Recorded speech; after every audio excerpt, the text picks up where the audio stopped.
All right, everybody, good morning. It's Saturday, the best day of the week. Now, a lot of you people had commented or ignored my Muhahahaha post on Facebook. So let me put the mic where it belongs. I forgot about that. Whoops. I have a lot of projects coming on board for 2019. I'm trying to get as most of them done as humanly possible before I leave San Antonio because a nice amount of my things depend on being in San Antonio. And, San Antonio's home. San Antonio's been home for almost 25 years, 91, 98, 20 plus years. So I wanted to make sure that everyone understood that why San Antonio is important to me, why everything going on is awesome and interesting all at the same time, and get you up to speed. So let's start off with school. School yesterday, if you were trying to invite me to a party or anything, no, I came home passed out about 9:30. I'm tired. I'm over it. I'm about to hit 40. I'm old. Um, it just wasn't happening. I didn't go anywhere. Hey, Monica. Hey, Kareem, Glenn, Grandel, and Gina. Good morning.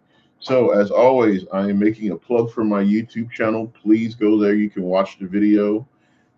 Same video you're getting here will be over there, but that helps out my marketing for my YouTube channel. So, a lot of people wanted to ask me, why are you always talking about your YouTube channel? Okay, one, I own a small independent travel company. I go anywhere in the world you want to go. Hey, Tracy, good to see you, Miss Austin.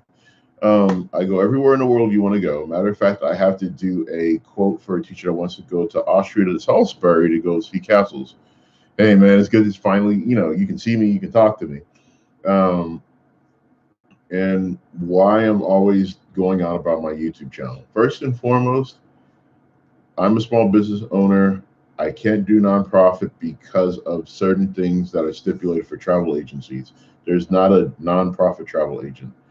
But half of what I do on my trips and traveling around the world, Japan, I want to go to Korea, I want to go back to Panama, I want to go back to Spain, I want to finally see France, I want to go hit up Ireland and hang out with Glenn Krangle.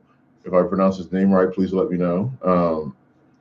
I would like to go see the world. And the reason why I want to go see the world is because my dad was Air Force. I got to go see a lot of places. But at the same time, now that I'm a Title One school teacher by label, I actually got labeled by a former principal as a Title One teacher. And Title One, for those that aren't in the United States, Title One means a low performing school with low expectations of students. Not that these students don't do exemplary things, can't go to college, can't find a career, can't join the military. It's just that they are coming from a low socioeconomic status. So, with that being said, I wanted to make sure that everyone understood why I need you to support my YouTube channel. When you give me minutes on my YouTube channel, because I'm looking at it right now and no one's watching it, the link's right there. When you don't watch the YouTube channel, I'm not getting minutes.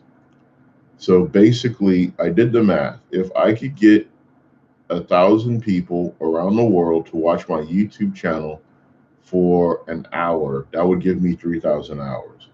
That would also give me 3,000 views.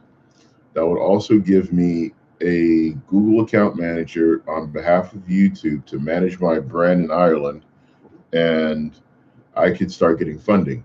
Where is all that funding that I'm looking for going? It's going to go back into my classroom.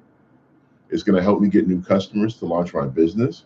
And eventually, and I hope when I hit 50, 55, that I have enough customers, I have enough business, and I have enough YouTube following that I can give scholarships to students. I can give them opportunities to travel out of their neighborhood. Tracy Austin can tell you that the number one issue teaching for a Title One school is that getting them exposed to something that they're not used to. There's a running joke about the King of New Orleans by Smashbox 20 or another band. I can't remember, and I'm probably going to kick myself when I remember what band it was. But King of Nothing. And there's also the Metallica song, too. And a lot of these kids that are so hung up on being the most macho big guy where they are, that they don't care about what life looks like outside of their neighborhood. And Glenn, I appreciate it, man. I'm looking forward to it. I've seen so many movies about Ireland. The War of the Buttons is one of my favorite, but I can't wait to actually be on the ground and be there and see it in person. So, what I wanted to do with everybody was talk about the YouTube channel. Um, when my dad passed, he left me some money, so I upgraded my computer. I bought Sony Vegas. I got this blue Yeti mic you see on the screen, and then I wanted to upgrade my DJI camera to the most that I could get out of it and teach with those materials in class. And the charter school I was at, yeah, they let me go. They fired me, blah, blah, blah. But it gave 4 young ladies an opportunity to do camera work, to work as a photographer, a videographer, and do other things. Then it inspired them to ask questions. What can we do next? And that's why I love teaching. So the YouTube channel, yeah, it markets to customers. I can teach kids about YouTube statistics, marketing a brand, building a channel, doing collaborations with other YouTubers, getting your name out there, and helping people understand what you're about. So why did I put Muhahaha on my YouTube channel? Because I'm a gamer, and let's be honest, nerds that game are always looking for other ways to bring in more gamers. So a few years ago, a guy at one of the local game shops gave me his entire HeroClix MechWarrior collection that him and his friends have been collecting since HeroClix came out. And instead of sitting there for 4 weeks trying to get kids to open up a book, take a quiz or a test, I said, hey, let's talk about economic planning. And they're like, wait, what? Economic planning? What are you up to? And I'm like, hey. I took Drop Zone Commander. Yeah, I said Drop Zone Commander. This is not a paid advertisement. They had free PDFs online. I had a laser printer and about 500 sheets of bond paper. So I told the kids, we're going to build a futuristic city using these materials.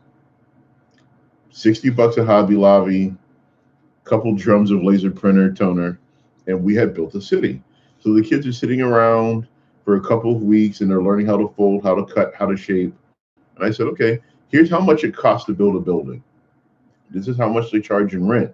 How long does it take for them to get their money back on this project? And the kids were like, we got to do math. I'm like, yeah, but it's a game. So after you turn it into a game, and then all these kids want to have groups, they're starting construction companies. One person's making their buildings, another person's designing new buildings, another person's doing this. All of a sudden, everyone's engaged, everyone's involved. And then the kids, after that part of the process was done, it's like, hey, we saw those models on your desk. What are we going to do with those? And I said, we're going to negotiate your firepower. So principal walks by, Mr. Montague, what are you doing? You got all these toys. The kids are engaged. I saw your lesson plan. Wait, what's really going on? And I explained to him. I said, hey, look, we're talking about building future cities. We've redesigned South Austin. We've designed downtown. We've cut out a river. We've drawn streets. We've looked at city planning. We talked about 16 career clusters, including why don't farms go in cities. We talked about everything related to my classroom and then got the kids actively engaged. He says, kudos to you. I'm out. It's too complicated for me. So then I have kids that want to go into wood shop. Wood shop, you have to learn how to cut and measure. So we got out tape measures. We got out markers. We got out pens. We got out glue. We got out scissors. So kids are like, hey, I got to build a building that's 2 feet tall. These sheets are only 8.5 by 11. So then I turn them over to Photoshop. So they're like, Mr. Montague, can I stretch this building to the length of the sheet? I'm like, yeah, go for it. Done. So all of a sudden, now I'm engaging technology in my classroom. I'm engaging everything you could ever want in a 4-week project. We're using computers. We're using hand-on materials. We're using manipulatives. We're using tape measures. We're using dice. We're using models. We're using this. So the kids are like, okay, wait. So we built 400 buildings in 6 weeks. What are we going to do with the robots? Well, the robots hit the table, and then I took out the old Quick Strike. Now it's Alpha Strike for Battletech rules. And I tell them, here's how you measure. Here's your weapons ranges. Here's your dice. Is it gambling? No, there's no money on the table. There's no money involved. But you now have mission objectives. You're going to go steal this from that group and bring it back. Here's how transport rules work. So now the kids have learned about future career clusters. They've learned about new job opportunities. They've learned out how city planning and taxes work. They learned how buildings and companies pay rent, pay expenses, launch new projects and goals. I'm rewarding them with the game. So that's how I wrapped up my 2016 school year. What does that relate to 2019, you ask? Well, 3D printing is an amazing thing, is all I have to say. And I'm setting up something, so don't mind me. But 3D printing is the wave of the future. So, what I'm looking at is in the future, what can I do next to help my kids stay inspired? So, I was going from the angle of a friend of mine locally in San Antonio had printed out 3D buildings that came out of Thingiverse, and another friend had got me the Thingiverse files from Drive Through RPG for my birthday. So I said, print me out a full set. Let's see what we're looking at. And then I do what I always do. I leave them on a table. Kids come by, they pick them up. Of course, the knuckleheads throw them across the room. But a couple of girls came over and said, "Hey, Mr. Montague, did you 3D print this?" I'm like, "Yeah, I had someone 3D print it for me." "That's cool. I would love to build a city." I'm like, future civil engineer, maybe. Architect, photographer. He's like, "Yeah, I like building stuff." Ding. So now here I am, and I've already contacted friends in New Orleans, friends in San Antonio, people in Houston. "Hey, Walker, what's going on?" Um, the process where I'm at right now is I am looking at working deals out with people to get stuff 3D printed. Then I found out, yes, it gets better. My school has two 3D printers in a classroom. One's in a box, one's being used. So I had the teacher of said classroom um, share. I shared files with him. He printed me up a building. He says they only come in red, green, and black. And I'm like, wow, I don't care what color they come in. I have an airbrush. So he says it takes 3 hours to print one of your buildings at the best resolution. And I'm like, I don't need this till about April or May. I want to have my lesson plan revitalized and coast me out through the school year. So he was cool with that. We discussed it, and that's where we're going with it. So, long story short, I want to get this ball rolling as soon as possible. Um, what does 2019 mean for me personally? I'm leaving San Antonio. 1991 and 1998, this was my home. And then from 2007 to now, so almost 20 years of my life have been in San Antonio. And that's a lot. Middle school through high school, after JET program coming back, and bouncing back and forth through various holidays. So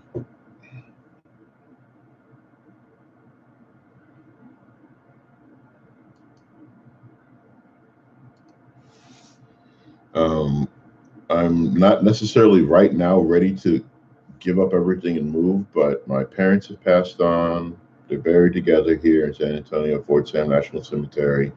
My brother's up in Fort Worth. I have some cousins here in San Antonio. I have a lot of friends here that are practically family, but mother-in-law pulled rank and I'm heading out. So what does that mean for my teaching career? I have to figure out how to move my retirement over to Louisiana. I have to figure out the next step for my teaching certificates to move over to New Orleans and then find school. So I'm looking. But that doesn't mean I'm not going to stop teaching. So that means that my lesson plan that I'm building for this school, since I'll be providing materials to get it ready, I'm keeping those and taking them with me. What does that mean for my gaming life? I'm going to have cities and we can have massive battles. But the next step of the phase project that a lot of people don't understand is that, well, what does that leave for your gaming stuff? Well, that means that my loss is a child's gain and my gain as well. So I'm giving you one thing, you're giving me two opportunities. I'm cleaning out my 40K collection. So the Imperial Guard, as they are not going anywhere. except for that Valkyrie that looked kind of ugly and I don't want to repaint it. All my extra Tau from the Far Side Enclave and on, I will post pictures to various trade groups. If anyone's interested, cut me an offer. Um, some mechs that I just don't want to be bothered with painting or putting into a force, those are going out for trade. Video games that I don't want, I'd rather trade a video game to someone that I know or have met. PlayStation 2, PlayStation 3, PlayStation 4, even PC games, to where it's going to be utilized and enjoyed. I don't want to support the corporate machines of Game Trader or GameStop or any game company, because they're going to give me $3 and then charge aftermarket retail for something, and it's going to piss me off that I didn't get anything I wanted out of the deal. So the evil plan, the evil plan, the evil plan, the evil plan will not change. The deal is this: that if you're going to be in New Orleans, Metairie, Kenner, or even as far as Mississippi, you're willing to drive in or from Houston, I'm going to still run my BattleTech campaign. No holds barred. But what's funding my BattleTech campaign, what's funding my travel business is my teaching career, legitly. So everything I do in my classroom to encourage kids to reach for their dreams, and I give them hands-on projects, yeah, I'm keeping the materials. That's my selfish little 10% of it. But when you look at what I've done in the past, when I was teaching young ladies how to airbrush in Austin, they're an auto body. They're learning how to paint cars. They're learning how to work on cars. They're learning how to design. I've given them an inspiration for a possible career, or at least a hobby that can be profitable to them. The kids that did the paper buildings, they went on to high school, still engaged with film, engaged with journalism, engaged with photography, engaged with Photoshop skills, engaged with career skills that will help them out in their future endeavors. And that's all I care about. So I wanted to make sure that everybody was on board. Now, thank you, Glenn, for agreeing with me. That's not selfish, no. Because what killed me is that in 2014, I had to go to a training at Aikens High School in Austin ISD in Austin, Texas. And you had a teacher that was doing wood shop, and they were making these 3D structures and buildings and whatnot. And he literally was just throwing away all these models, and they're gorgeous, and they were finished, they were polished. It was amazing. Hey, Jaleska. And it was great work. And he's like, yeah, I don't care. And I'm like, can I have them? He's like, oh, no, I have to throw them away. And I'm like, but you're not using them. With a little silly putty green stuff, you could turn them into buildings, you could turn them into towers, you could turn them into rubble, you could turn them into trees. There's so many wonderful things that you could do. And I wish people would look at I'm staring out the window right now at someone who's letting their dog crap in the public walkway around my apartment building. It drives me nuts because we have designated poop areas for dogs. Sorry, that's a side note. That was pissing me off. I'm really sorry, but yeah. Why I don't open my windows. The overwhelming program plan that I have for 2019 is that I'm a Protestant.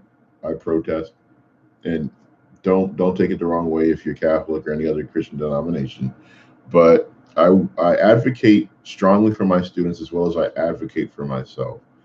And 2019 for my travel business is that I'm finally taking my wife to Japan. I'm taking my mother-in-law. It'll be her first time in Asia, and I'm super excited because we got 3 of my favorite hotels from 2017. We're gonna hit up Kobe, one of my favorite cities in Japan. I like Tokyo, but Kobe, Kyoto, Osaka, Hiroshima, Fukuoka, Kumamoto, because I lived there, are some of my favorite cities in Japan. So upgrading to what's next is 2020, because of how successful 2017 was and how successful 2018 was, doing my YouTube series for the city of Hideyoshi. And my brother wants to call me right now. Excuse me, everybody. Hey, man, I'm on YouTube Live right now. Can I hit you back? Okay. Okay, everybody. I'm going to end my video and talk to you all later.